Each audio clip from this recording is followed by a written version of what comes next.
Peace, peace. Hey. What's up, you guys? It's Ariam. And Yodit. And you're tuned in to deuxsol Radio. That's right. Your favorite twins are back talking all things music and culture. Because 2 takes are better than 1, but twin takes are even better. And we're back. Back with another episode. Yes, we are. We need to talk about what we did last night. We did something very important. Important for the culture. We watched The Little Mermaid in theaters. Yes. Yes, we did.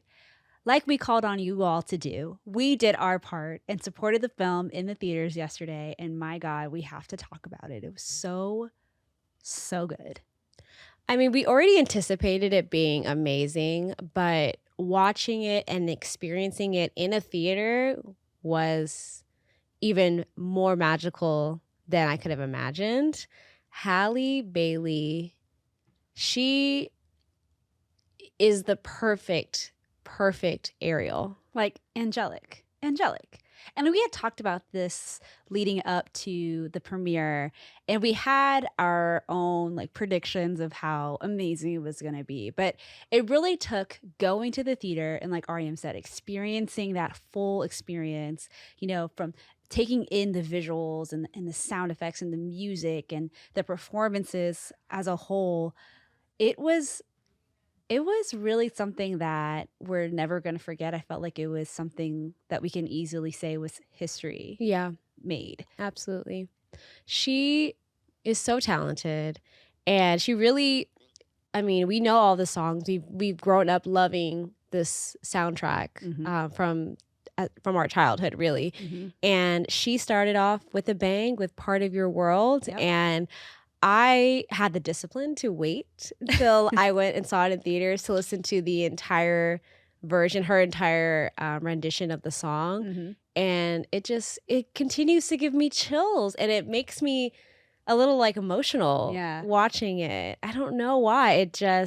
She touches you. Yeah. I'll be honest, like, you know how people will always say, yeah, like I got so emotional or choked up or whatever, but that's really that is a real thing. Like who would have thought like watching a children's movie would evoke that kind of emotional response? And I think I feel like what you and I went through, a lot of Black girls went through. Yeah. Just knowing and falling in love with the character since we were children, and kind of seeing it reinvented through the lens of a Black woman as the lead playing Ariel, and just seeing her execute it in that way and make it her own. Yeah.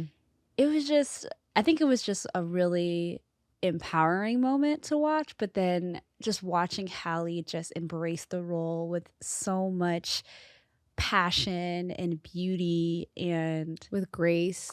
Like it was just done so well. Yeah. And I don't know who else could have played her in this live action film. Yeah, and I feel like watching it, like as a character, I feel like Halle did such a good job playing Ariel. She did. Like capturing the essence of, you know, her spirit, you know? She captured her curiosity, her innocence, and for the majority of the film and the story, she's not really talking. So a lot of the acting takes place in her face, you know, like face in the eyes. And I think that takes a level of skill that, you know, not every actor possesses. Yeah. And she did that. She just did that. Like, she really just did that. Like, yeah, and it was fun to see, again, the songs that we grew up loving kind of reinvented in their own rendition. And some of the things were kind of just like a scene by scene, like the original. So I did appreciate that. Yeah, and then also the new songs. The new songs were actually really good. Yeah, like I'm usually always kind of nervous when there are reinventions of classics and they do incorporate new. Lin-Manuel was involved in it, so I wasn't too worried. Well, no, not the fact that he was a part of it, but you know, when the idea of like, okay, let's add a little something new to make it fresh. It's always like, you know, there's a risk there. Like, will it, you know, weave in perfectly with the true nature of the story and I think the core of the story? And then I feel like you said, like having Lin-Manuel, like he's just one of those talents that gifted, never misses when it comes to musicals and children's films. And I just feel like especially Disney films specifically, and like you said, I think like the new songs that they were added in, I felt like they wove in pretty well with the storyline. And what I also like is that there wasn't too many new songs. Yes. And I think that's what was like, okay, we can handle this new addition. Yeah. You know? Yeah. And the last thing I'll say about our experience, I thought it was so cute. I mean, obviously we're adults watching this film, and when we went to the theater, there's a lot of, you know, families and kids that were there, and it was just so fun to hear their commentary. I know. Just like hearing their voice and hearing how they interpreted the movie from their perspective and that age. Mm-hmm. It was so special and tender, and they were just so cute, and they were just adorable. Yeah. They were really adorable. So 10 out of 10 for us. 10 out of 10. The film was really well done. Yeah. We love it. I mean, the full cast. I mean, Melissa McCarthy as Ursula. Like, the way she ate, I was just like, you know what? Like, that was perfect casting right there. Yeah, she did that. You know, even from Daveed Diggs playing Sebastian, like, that was just like a new flair to the character. Yeah. You know, Javier Bardem playing King Triton. Like, I thought that was really, really dope to see. And there was just so much color and vibrance within the film. And for it to be a live action film, I think what they did really, really well is like still bring the magic into this world and showing us why we even fell in love with this world under the sea. And it felt very organic. It felt very playful at the same time. And I felt like they hit the right mark. Yeah. Really well done. If you haven't seen it, go to theaters, and I'm sure eventually it'll be available to stream on Disney+. Yes. But yeah. Support this movie, y'all. Yes.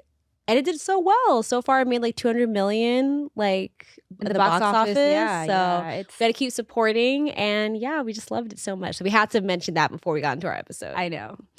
But now let's get into our episode. We have breaking news. We sure do. Samantha Jones is back. Kim Cattrall announced on her Instagram that she will be reprising her role as Samantha Jones in the Sex and the City reboot, and just like that. If you are a fan of Sex and the City, you understand how monumental this is. Okay, the character of Samantha Jones in Sex and the City was so integral to the story of Carrie and her friendships. Honestly, like, real fans know that she was the show. Yeah. I mean, she was the lifeblood of the show. Yes, it's centered around Carrie Bradshaw and her core, you know, friendships with Miranda, Charlotte, and Samantha.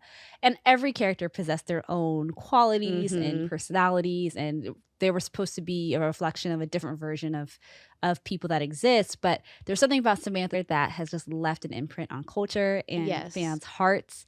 And Samantha, to me, was Sex and the City. Yeah. You know, she was sexy. She was independent. She was a successful woman. She was liberated. Very. In more ways. Always liberated. She really challenged a lot of cultural norms and expectations. She was ahead of her time. And I think we needed that character if you were going to have a show called Sex and the City. And she had the best lines. She was so really did funny, have the best lines. So confident. And, you know, on screen, you know, the foursome seemed inseparable. And you fell in love with their friendship. However, Kim Cattrall has not gotten along with the rest of the cast, and that's not new news.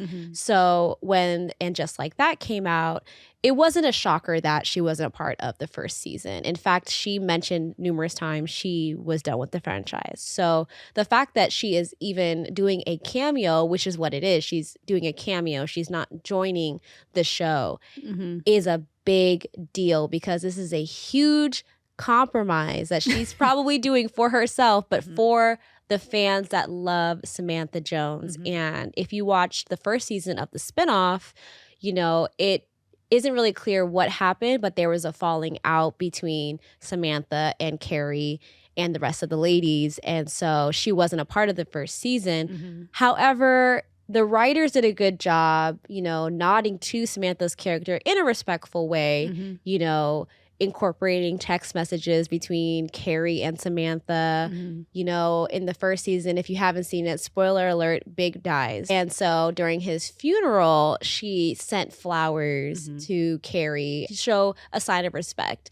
So I like that even though she wasn't there, they didn't negatively, you know, portray Samantha because in that show, Samantha was such a good friend to Carrie. She was the friend. I don't even know, honestly, if Carrie's the character deserved a friend like Samantha because Samantha, as we mentioned, she was super liberated. She was so independent. She was so experimental. She literally like walked to the beat of her own drum.